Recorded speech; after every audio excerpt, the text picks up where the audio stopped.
Saudara-saudari yang terkasih, kita jumpa lagi dalam Pelita Hati Diohanian Channel hari ini, Minggu 23 Maret 2025, hari Minggu Prapaskah yang ketiga. Bersama Saromo Thomas Suratno SC dari komunitas SC Teluk Betung, Bandar Lampung, mendengar dan merenungkan sabda Tuhan, yakni firman Tuhan yang tersurat dalam Injil Lukas, bab atau pasal 13, ayat 1 sampai dengan ayat 9. Pada waktu itu datanglah kepada Yesus beberapa orang membawa kabar tentang orang-orang Galilea yang darahnya dicampur Pilatus dengan darah korban yang mereka persembahkan. Yesus berkata kepada mereka, "Sangkamu orang-orang Galilea ini lebih besar dosanya daripada dosa semua orang Galilea yang lain, karena mereka mengalami nasib itu? Tidak, kataku kepadamu. Tetapi jikalau kamu tidak bertobat, kamu semua akan binasa dengan cara demikian. Atau sangkamu ke-18 orang yang mati ditimpa menara dekat Siloam lebih besar kesalahannya daripada kesalahan semua orang lain yang tinggal di Yerusalem? Tidak, kataku kepadamu. Tetapi jikalau kamu tidak bertobat, kamu semua akan binasa dengan cara demikian." Kemudian Yesus menyampaikan perumpamaan ini. Seseorang mempunyai pohon ara yang ditanam di kebun anggurnya, dan ia datang untuk mencari buah pohon itu, tetapi ia tidak menemukannya. Lalu ia berkata kepada pengurus kebun anggur itu, "Lihatlah, sudah 3 tahun aku datang mencari buah pohon ara ini, dan aku tidak menemukannya. Tebanglah pohon ini. Untuk apa ia hidup di tanah ini dengan sia-sia?" Jawab orang itu, "Tuan, biarkanlah dia tumbuh tahun ini lagi. Aku akan mencangkul tanah sekelilingnya dan memberi pupuk kepadanya. Mungkin tahun depan ia berbuah. Jika tidak, tebanglah dia."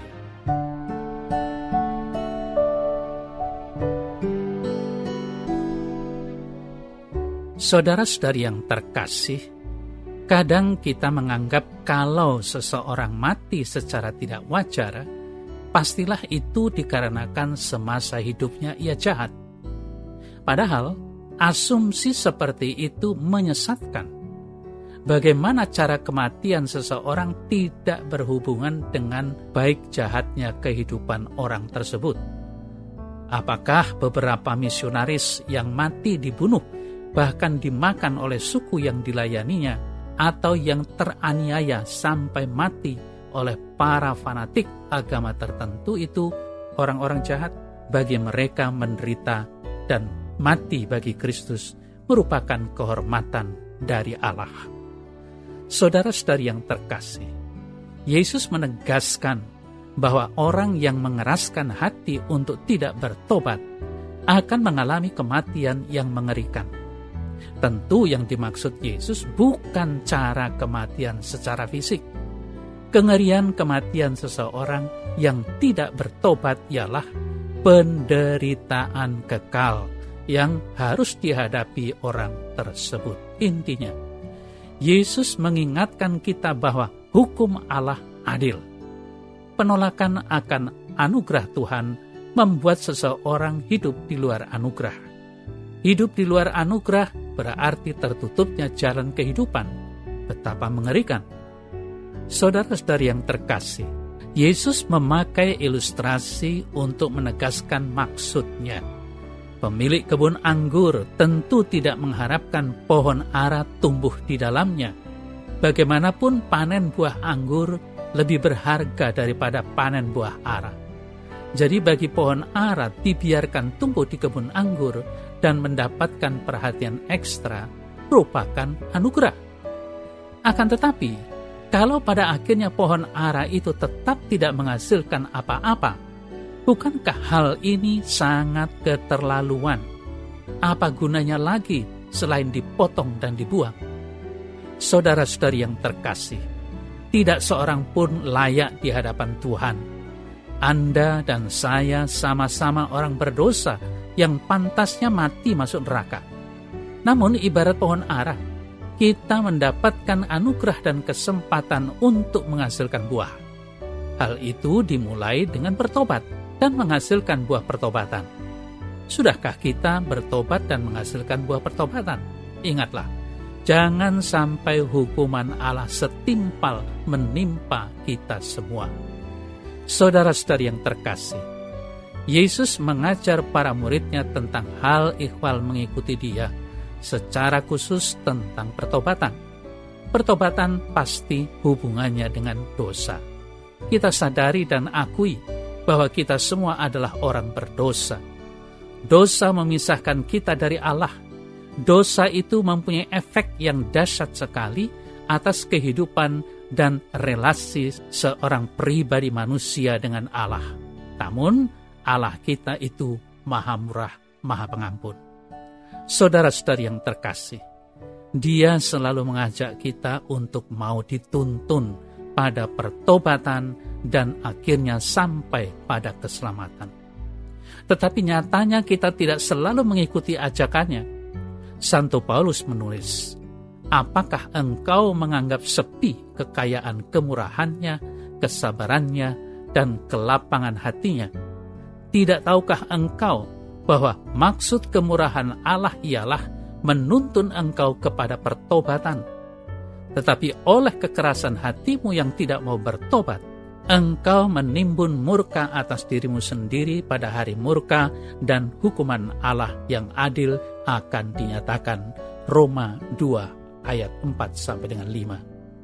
Saudara-saudari yang terkasih, pada kesempatan ini Yesus mengajarkan tentang perlunya semua orang untuk bertobat. Pertobatan diperlukan dalam kehidupan umat Kristiani. Pertobatan itu hendaknya mengalir dari sikap iman yang terus-menerus perlu ditumbuh kembangkan. Dua peristiwa digunakan Yesus untuk menyadarkan pentingnya pertobatan itu, yakni peristiwa tragedi kematian orang-orang Galilea dan bencana runtuhnya tembok Siloam. Bencana itu bukan hukuman, melainkan ajakan untuk bertobat. Dengan sebuah perumpamaan, pertobatan itu diwartakan. Pohon yang tidak berbuah bisa diberi waktu dan kesempatan sesudah mendapatkan perawatan. Tetapi bila tetap tidak berbuah, sebaiknya dipotong saja. Apakah pertobatan demikian kita usahakan sehingga menyuburkan hidup kita? Kemudian berbuah apa? Kebaikankah? Saudara-saudari yang terkasih, pohon yang berbuah menjamin masa depan, sedang pohon yang mandul kehilangan kesempatan itu. Para murid Yesus disadarkan oleh kenyataan itu agar menyuburkan hidup. Bukan buah banyak yang dituntut, melainkan buah yang bermutu. Tanpa buah yang bermutu itu, hidup sepantasnya ditebang, karena masa depan hidupnya tanpa jaminan. Perumpamaan Yesus ini menjadi sebuah peringatan bagaimana kesempatan dan kemungkinan berahmat itu harus dimanfaatkan.